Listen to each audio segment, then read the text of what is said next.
Hey guys, my name is Lynch and I'm the head coach here at Progress B Performance Cycling Coaching, helping to make you the fittest, fastest and strongest cyclist you've ever been. Today I want to talk to you guys about what is a fatigue profile and how you can use it to make you a better cyclist. You will have hopefully seen my last video on power profiling, and while knowing your power profile is very useful, it doesn't quite tell the full story. What you know from your power profile is an awareness of your gross strengths and weaknesses, which is certainly helpful for the purpose of designing a training program. Take for instance, your strength is VO2 max and your 5-minute power is good, but your 3-minute power is way above your category. Well, what difference does that make, you might ask? Well, figuring out your strengths at this level might have a profound impact on your training plan and could also affect your racing strategies or tactics. In order to further our understanding of your body, we use a fatigue profile, which will directly point at your strengths and weaknesses with great precision. To start with, we expand the levels of testing.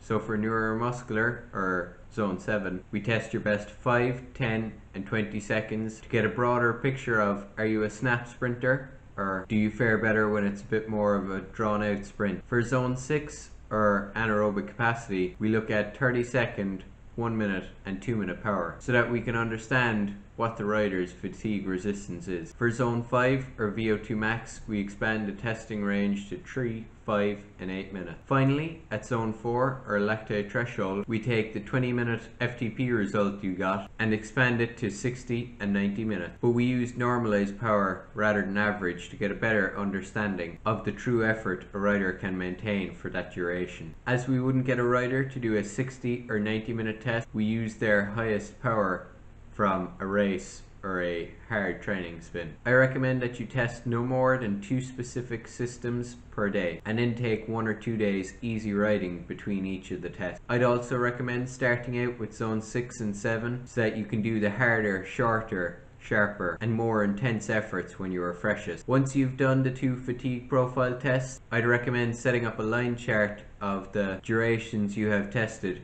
or else you can work out the percentages from the guidelines, which I'll put on screen now. Once you've done this, you might notice your 5-second power is proportional, but there is a greater gap between your 10 and 20-second power. This means you should wait until as late as possible to hit the afterburners for the line. Or perhaps your 3 lines are evenly spaced.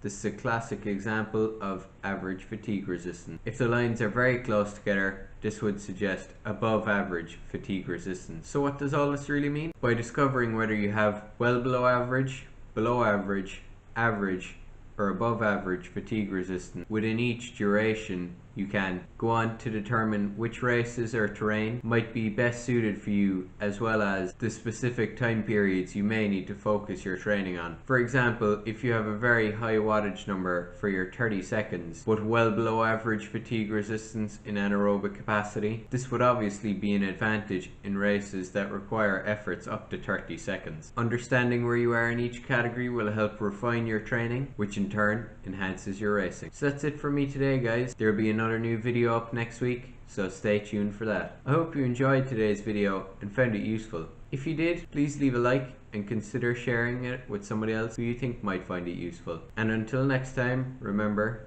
ride as much or as little, as long or as short as you feel, but ride.